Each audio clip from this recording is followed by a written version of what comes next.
MAC ခေါ် CDMA ရှေ့က33စထည့်သွင်းအသုံးပြုလို့ရမယ်တက်ဆက်ခွင့်ဖုန်းလေးကိုကျွန်တော်ဈေးအနည်းဆုံးကနေအများဆုံးအစဉ်လိုက်မိတ်ဆက်ပေးသွားမှာပဲဖြစ်ပါတယ်ကျွန်တော်အရင်ဆုံးရွေးချယ်ထားလေးကတော့ Redmi ရဲ့ 14C လေးပဲဖြစ်တယ်ဒီကောင်လေးရဆိုရင်တော့ဈေးနှုန်း9သိန်းကျော်လေးမှာ brand new packaging အသစ်ကိုကမ်းမှာဖြစ်ပြီးတော့ global ချင်းပြီးသားဖြစ်တဲ့အတွက် notification နောက်ကျအမျိုးကြီးလည်းမရှိပါဘူးနောက်တစ်ခုကတော့ Redmi ရဲ့ Note series လေးဖြစ်သွားပြီ Redmi Note 73လေးပဲဖြစ်တယ်ဒီကောင်လေးရဆိုရင်တော့ဈေးနှုန်း9သိန်းဝန်းကျင်ထဲမှာ camera megapixel များများနဲ့အသုံးပြုလို့ရမှာပဲဖြစ်တယ်ဒီ 14C ရလွဲလေးပေါ့နော်ကျွန်တော်မိတ်ဆက်ပေးမယ့်အားလုံးက China version ဖြစ်တဲ့ဆိုရင်ပဲ basic Google service ပါလေ Google YouTube Play Store အားလုံးကိုအဆင်ပြေပြီးအသုံးပြုနိုင်မှာပဲဖြစ်ပါတယ်ဒါလေးကတော့ Redmi ရဲ့ Note 14လေးပဲဖြစ်တယ် Note 14လေးဆိုတော့ဒီ Note 13ထက်က version တစ်ခုမြင့်သွားပြီပေါ့နော်ဒီဟာလေးရဆိုရင်လည်း MAC အသုံးပြုလို့ရမယ် resolution display CPU ဘိုင်းနေမှာတော့ဒီဟာထက်ပိုပြီးတော့တာသွားမှာပဲဖြစ်ပါတယ်နောက်တစ်ခုကကျွန်တော်ရိုးရိုး base model လည်းမကင်ချင်ဘူး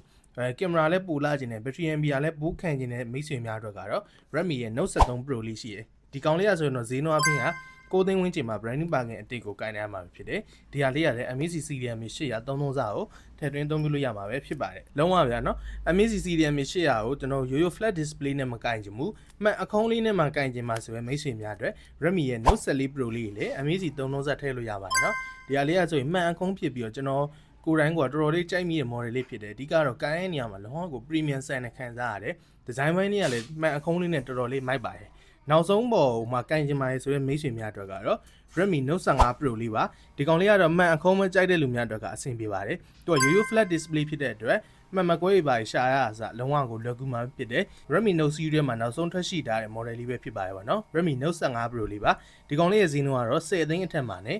ဝယ်ယူရရှိမှာဖြစ်ပါတယ်ဟုတ်ကဲ့ပါကျွန်တော်အခုမိတ်ဆက်ပြထားတဲ့အားလုံးကတော့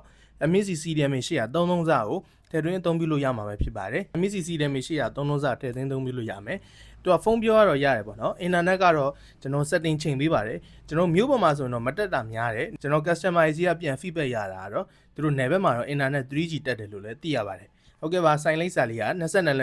8689အောင်ခိုင်မင်းမိုဘိုင်းမှာ live ဝယ်ရပြီလို့ရပါပြီ